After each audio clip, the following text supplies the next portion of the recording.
Hi guys. Okay, so I told you that if you wanted to do the mid-chapter review, I would go over it and tell you the answers so you could see how much you got right or wrong and how much you've been learning. So our first one is some vocabulary here. You got 3 words in your vocabulary blank bank, and you have 2 sentences that you have to fill in the blank for. So number 1 says a blank is the customary unit used to measure weight. Your keyword there is weight. So when you look over here, we would look for which one has to do with how much something weighs. And there's only one correct answer for that, and that would be pound. Okay. Your next one says the cup and the blank are both customary units for liquid volume. So we've already gotten rid of our weight in there. Now we only have pint or a yard. A yard talks about the length of something, not liquid volume. So our correct answer would be pint. Okay.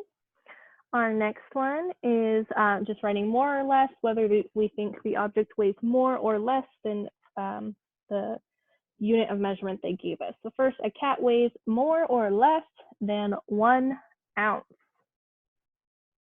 A cat would weigh more than 1 ounce.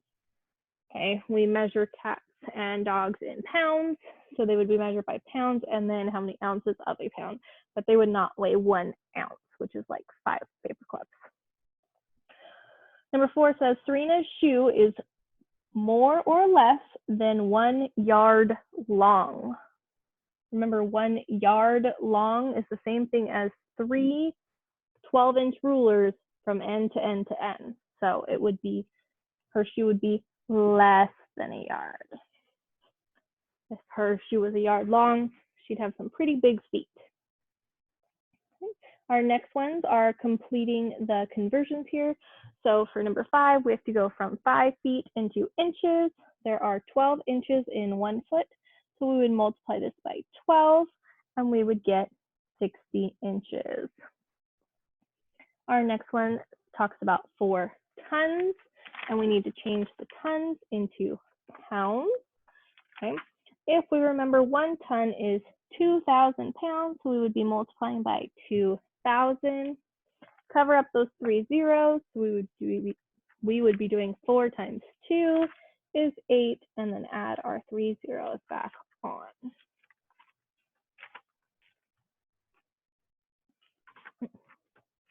All right, our next one is going from cups to pints. Now this one they tried to trick you because a pint is actually bigger than a cup. If we remember, there are 2 cups in 1 pint. So for this one, we're actually dividing by 2, not multiplying by 2. We try to trick you a little bit there. So 4 divided by 2, or what times 2 makes 4, would be 2 pints. 4 cups makes 2 pints. Okay. For our next one, we had to do a tally sheet and create a line plot using the information they gave us up here. So first, in your tally sheet, you should have put your fractions in order from least to greatest. So you should see 1/4, 2/4, 3/4, and 4/4. That should be the same going along here.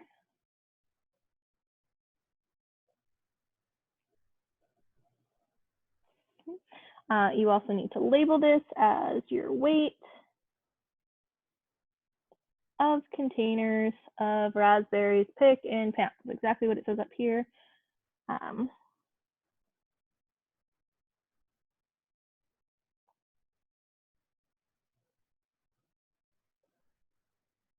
Make sure you put how we are measuring it, so in pounds. Okay, and then you do your tally marks. So you should have 3 1/4. There's 1, 2, and 3. You should have 2 2/4. 1 and 2.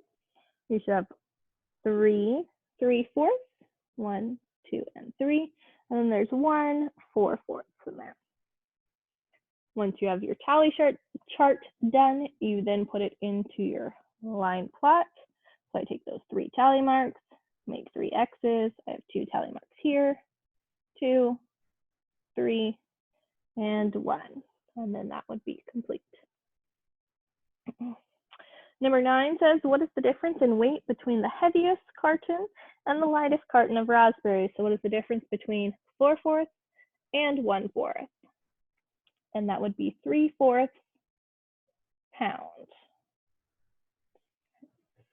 4/4 minus 1/4 would be 3/4. Okay, your next one says, how many pounds of raspberries did Miss Brand's class pick in all? So how much did they pick in total? So I would have to use my addition skills for these fractions and figure out how many total. So I'm going to kind of tally them over here on the side. So 4/4 I know is 1 whole pound. So I'm going to put 1 here. And then I can use my other tally marks. So 1/4 plus 3/4 would make 4/4. So I can make 1 whole with my bottom 2. I can make 1 whole with the middle 2 if I added them together. And I could make 3 wholes with the top 2 if I added them together. So right now I'm at 4 whole pounds. And then all I have left over is these 2/4. And 2/4 plus 2/4 would make 4/4, making a whole pound. So it would be 5 pounds all together. I added them all up. Okay. You could have also taken all of these fractions and written them out with plus signs in between them, added up the tops, and then simplified your fractions. And you would have gotten 5 wholes. Okay. On the back, number 11 says a jug contains 2 gallons of water. How many quarts does that contain? 2 gallons, and we're going to quarts. There are 4 quarts in a gallon. So we would do 2 times 4, which would give us 8. And make sure you label with quarts. Your next one says Serena bought 4 pounds of dough to make pizza. The recipe gives the amount of dough needed for the pizza in ounces. We're going from pounds to ounces. How many ounces of dough did she buy? She has 4 pounds. Each pound contains 16 ounces. So we would do 4 times 16.